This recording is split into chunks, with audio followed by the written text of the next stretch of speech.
Hello, my name is John Hennessy, and I'm the Director of Public Advocacy for the Episcopal Diocese of Maine. I support the advocacy work of the Maine Episcopal Public Policy Network in the legislature. I want to talk to you briefly about the upcoming election. Election Day is less than 3 weeks away, and early voting has started in Maine. As Episcopalians, we are called to engage in democracy through voting, a mandate that is deeply rooted in our faith. This call instructs us to care for our neighbor by participating in the public square, to uphold our tradition of interacting with our democracy through advocacy and elections, and to solidify the reasoning that to impact our communities, we must participate in the democratic process by casting our vote. This is a key role of our church, and we urge you to heed this call. Our congregational call to engage is not about participating in parties or candidates' campaigns. While that may be done by individuals answering their calls, that is not the role of our churches.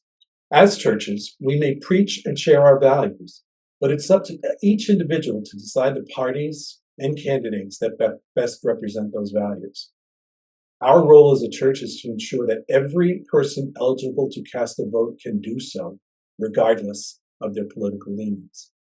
Our work in the lead up to any election is twofold. First, as individuals, we must ensure that we are prepared to cast our vote. And second, we must motivate and help others to cast their vote too, ensuring that all eligible are prepared and educated. This is a really good time to verify you are registered to vote. Study the ballot and explore the issues. Then make a plan to vote and vote. If you haven't registered or need to update your registration, you must do that at the local municipal office or at the polling place on November 5th.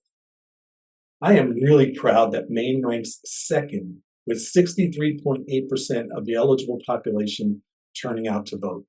We are only second to Oregon, which boasts 70% of their eligible population having participated in an election.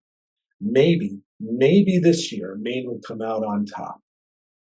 Absentee or early voting is already on pace to exceed 2022, indicating a huge voter turnout. New voter registration has surged in Maine and across the country. Remember, the Episcopal Church does not take positions on political candidates or parties, and clergy are not allowed to tell others how to vote when in the pulpit. The goal of our engagement is to increase our commitment to our communities. Doing so is an example of loving thy neighbor. I leave you with these words from our presiding bishop, Michael Curry. Cast your vote not on a partisan basis, not based on your biases, but vote your values. Vote for the values of human dignity and equality. Vote the values of the rock on which this country was built. Vote. I hope we all follow this guiding principle when entering the voting booth. For more election resources, please visit our website at episcopalmaine.org. Thank you for your time.